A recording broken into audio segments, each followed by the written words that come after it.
O vídeo que você clicou já vai começar, mas antes, deixe seu like, compartilhe e se inscreva no canal. TV Flórida, a sua TV brasileira nos Estados Unidos. 16 MEPs sent a letter to the European Union demanding the freezing of assets and the revocation of Minister Alexander de Moraes' European visa. They accuse the Brazilian Supreme Court justice of censorship, political persecution, and violation of due process. The document points out that Moraes acts as a prosecutor and investigator, acting as if he were in authoritarian regimes. MEPs cite social media censorship, the blocking of interviews, and the specific persecution of President Jair Bolsonaro. The European request includes sanctions against other Supreme Court justices complicit in the abuses. The letter alleges that freedom of expression is under threat in Brazil and demands urgent action from the European Union. Authorities praise Trump for sanctioning Moraes and say the European Union cannot stand idly by. This reaction, José Carlos Sepúlveda, also amplifies the application of this Magnitsky Law, initially only to Minister Alexander de Moraes. But everything indicates that we will have new chapters in this saga, right? I think so. And it's worth remembering that there was also a delegation from Brazil that was at the European Parliament and was able to explain what's happening in Brazil. I just saw someone who was even in charge of or worked for the magnificent law in the United States. From what I know, Alexander de Moraes shouldn't have been subject to these sanctions. I'd like to ask the following: what do you know then?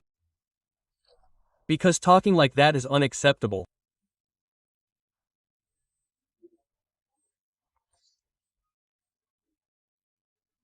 Well, this information has already been presented to the European Parliament, and now there will be great pressure for sanctions from the European Parliament or the European Union against Minister Alexander de Moraes.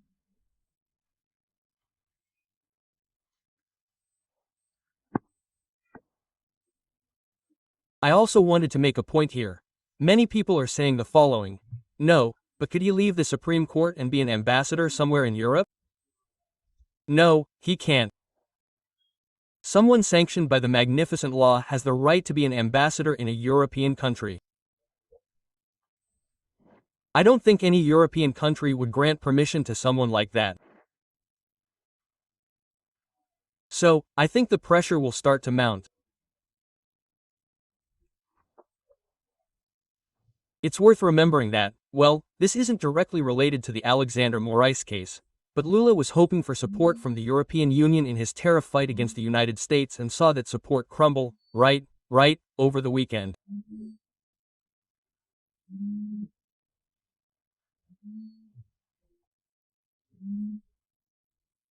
Well, I think there's a strong possibility, especially considering that the most conservative and right-wing MPs dominate the European Parliament today.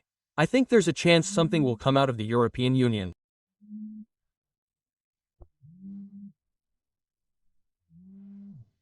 Let's wait and see, my dear Sepúlveda. Now, this idea you put forward might be a good one, huh? You can't go to Europe, but imagine being ambassador to the People's Republic of China there. I think you might be up for it, huh? Maybe, right? Let's evaluate. Thanks, kid, for participating in our Braddock. We know you have commitments too. You're free from this magnet session we had on our show today. Good night, Creo. Good night, Fabi. Good night, Carol. And until the next magnet, which we hope will be soon, hopefully tomorrow, then, right? Okay. Yeah. And now I'm on this show just with these beautiful women.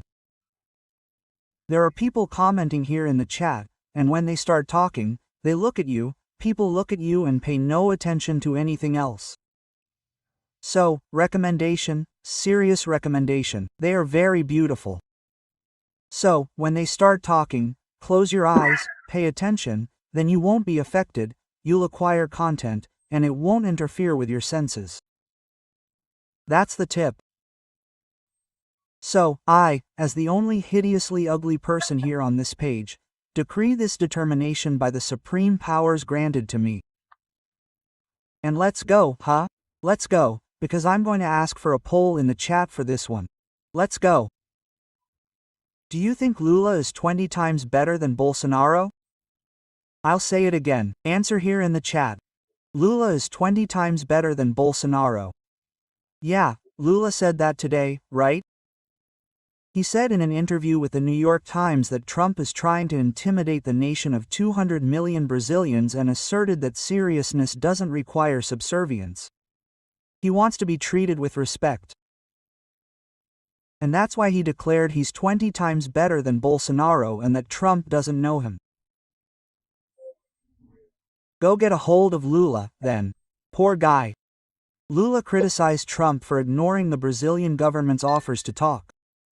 The president, whether from here or China, I don't know, rejected the dismissal of the Bolsonaro case, saying the judiciary is independent. Lula also accused Trump of violating Brazil's sovereignty. 50% tariffs come into effect on the 6th after Trump demanded an end to the witch hunt. So come on, answer in the chat. Lula is 20 times better than Bolsonaro. I'm going to ask that question to the awful Fabiana Barroso. Hey, Fabiana. Look, Sarah, Lula really has no choice. He has to keep talking about this nonsense, and in an American magazine, too. He's messing with us, right? It's like this, Trump knows him, right, Lula? Trump knows you. In fact, he knows you. He doesn't buy you, precisely because he knows who you are. You're the one your wife, your partner, your caregiver was openly cursing at everyone. You're the one who's always trying to say something against the Americans, right, against the dollar, right? You said it recently at BRICS. Yeah, you're the one, you're the braggart. You're the braggart of Latin America. You're the one who should be in jail, right? Not like that, there's plenty of reasons. So Trump also knows that these people who gave you protection to do what you're doing, like, for example, sitting in that little chair, right? He also knows that the people who supported you, have no respect whatsoever. It's all a lie, this whole thing about respecting you by right, nothing. They ignored all of this, but they dealt a hard blow. The real blow to Brazil is this, right? The real blow is every time we need to remember that we got this man out. I'll even say it below. We had to get this man out of jail, right? Because there wasn't anyone there. Bolsonaro is just like that, right? Worse than you, Lula, who had no one to fight, right? Bolsonaro. So, they had to get him out. They had to put their thumb on the scales when it came to holding the elections, because, well, otherwise it wouldn't have worked. And even so, Lula, you didn't win by a comfortable, considerable margin, and you're losing popularity every day. You just keep going with this same old. The Minister of Economy keeps talking nonsense left and right.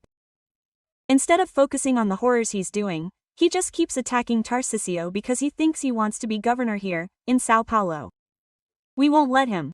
Forget about these plans, right? So he keeps saying this all the time, instead of worrying about his own department.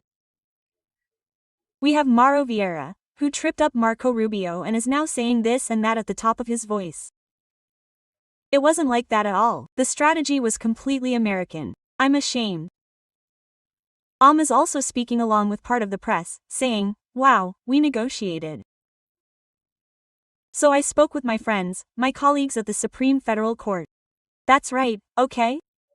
And let's review the law for big tech. Look at this nonsense. He's admitting that the legislature is useless, right? Because he's going to talk to the judiciary to solve the problem that the judiciary itself created in place of the legislature. So, we're in a Broadway show of incompetent people, who are trying to win by shouting and shouting.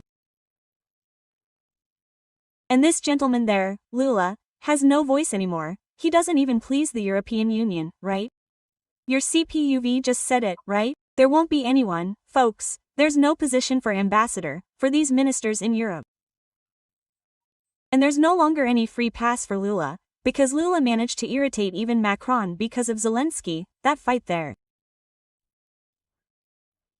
So, everyone is very aware of who Lula is, who his partners are, and that this support from the Supreme Court, the Workers' Party, etc., and the Superior Electoral Court, say, was what ended up forcing Brazil to take this path. And they can shout all they want. Everything that was said is documented. The law was violated. There's no going back. People died. I'm using the plural because it was in the plural, right? And who's going to pay for that? Who? So the least we need here is for things to be put in their proper place. Se você chegou até aqui, é um bom sinal. Para assistir os vídeos completos, acesse nosso site ou baixe nosso aplicativo totalmente grátis.